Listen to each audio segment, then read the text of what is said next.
Good morning, everyone. Wynn Brown here with our Monday morning update for March 16th. So we just came out of Incident Command meeting this morning, and so I have a number of bullet points I want to run through with you just to keep you up to date.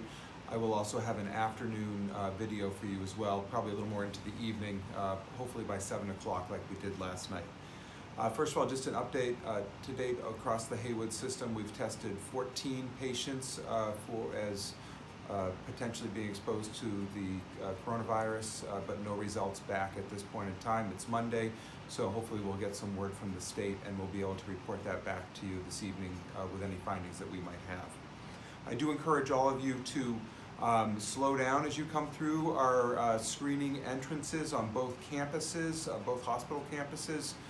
You need to answer some questions as you come through the door. Please be respectful, and we'll be quick and orderly about it, but we really need to make sure that we are checking in with everybody as they enter to come to work or to go to an appointment. So I appreciate your patience on that and paying attention there.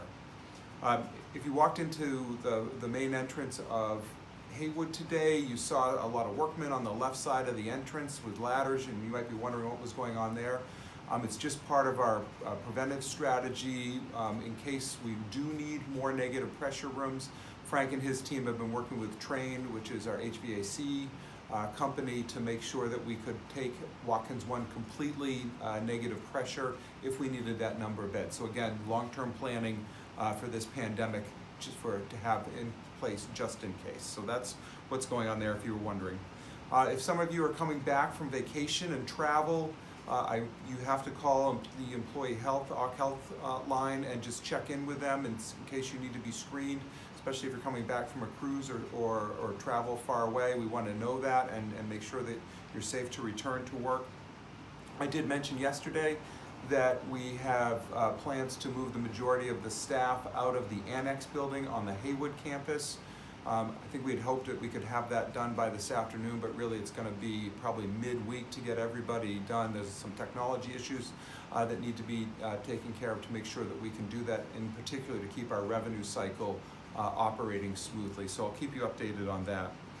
Last night I reported one of the major issues going on that we are working on is around our medical group and what we're going to be doing to keep our practices running smoothly. Just to clarify, our urgent care in Gardner and our walk-in care at Tully in Athol are both going to have a sick care and urgent care. So basically anybody with flu-like symptoms, instead of presenting to our ERs if they're well enough not to go to the ER or need sick care at a practice, are all going to be funneled and directed to those two practices so our other practices can continue to do their well visits.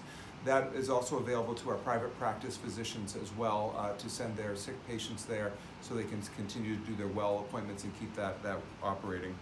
We'll also have some of our providers in those practices beginning to ramp up on telemedicine, which is now reimbursable, and we'll have some providers that can do that work as well. So just stay tuned on that. Just on the side, to let you know that we are also working with the schools and senior centers around making sure we have food security for everybody who no longer has access to public food in the schools and at the senior centers and other programs, Meals on Wheels. And so Dawn Cassavant and her staff are working on that. Also, just note that there is a blood shortage that is developing, which I think I might have mentioned in an earlier video, and we're going to reach out to the Red Cross to see how we might be able to support them and do a blood drive to make sure that our blood supply is there. And then finally, we met this morning to further discuss the OR closures for non-emergency, non-urgent surgery, and we will wind down on both campuses our elective cases on Wednesday as we discussed last night. I think that's it for today, for this morning. Got a lot of work to do. Both hospitals are very busy on the inpatient side, so I encourage everyone, again, to be kind and gentle to one another. If you see something that needs to be corrected with a colleague, please don't do that in front of someone else. Have that as a side conversation. I know a lot of questions about how to don and doff masks, and PPE are maybe not as familiar to everyone else, so let's use it as a teachable moment on the side. and just continue to do the great work that you're doing. Anything that comes up as ways that we can improve our processes, please reach out to myself or Dana Gerard, who's our incident commander, or your manager. So have a great day, everybody. I'll be back to you later today with an update on how we're doing. Thank you very much.